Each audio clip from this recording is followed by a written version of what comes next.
Hello and welcome to another weekly market update after the market closed on 17th of May. So here's where we look at the big picture, longer term trend as well as the shorter term trends. We're aligned with everything for our investments and our trades. Here is a long-term chart of the S&P 500, which is kind of the benchmark we look at going back to the end of 2015. You see here the last few years. And that's what we called the last bull market using our proprietary system.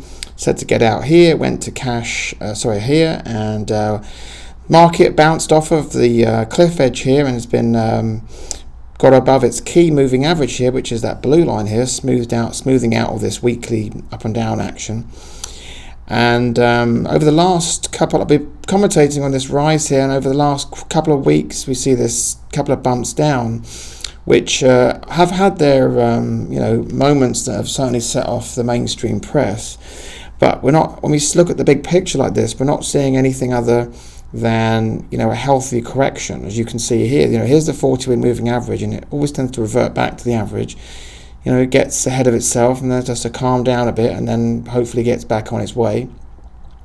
I'm not saying anything to suggest something is broken in this rise, although the proprietary system still has me in cash because it still needs to prove itself after this drop here, which probably looks like we're maybe a month or so away from being able to call a brand new bull market, albeit founded on really fundamentally speaking nonsense, but we don't get in the way of a speeding train. We don't miss out on profit opportunities. So that's the big picture view.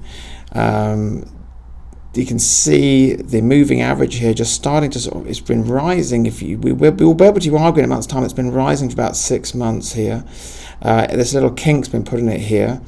So this will be an important week to see, to make sure that it sort of levels off, which looks like it was starting to do at the end of last week. And here we see, if we zoom in on 6 months of action, we see the same thing here. And this is day by day now. And here's that. We can see now it's and you can see on the daily chart much more clearly here that it bounced almost off of its. This is the 200-day, the 40-week line right there, which is the blue line on the other chart. You can also see what we're looking at here is this line of support.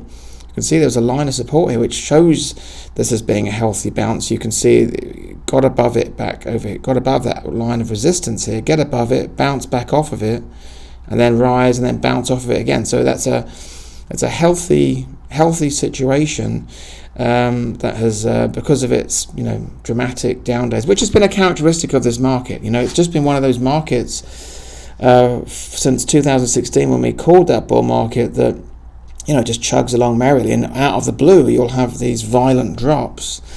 But that is the nature of this beast, and I suspect it's to do with the fact that people deep down suspect that it's not based on anything concrete. But there it goes, and we're not going to get in the way of it. And let's check in. There's some extraordinary actions been going. I've been commentating on everyone's been saying Bitcoin's dead, but I've been focusing on this comeback story.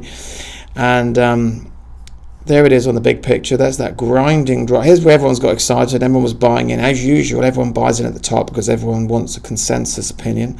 And then it's been grinding down ever since there, but found some ground here, some long-term support bouncing off there, you can see, and finally got its act together. And here was the big test. Could it get above and stay above its descending 40-week moving average? And it has done so with it in stellar fashion. And there it sits. And let's check in on the daily chart.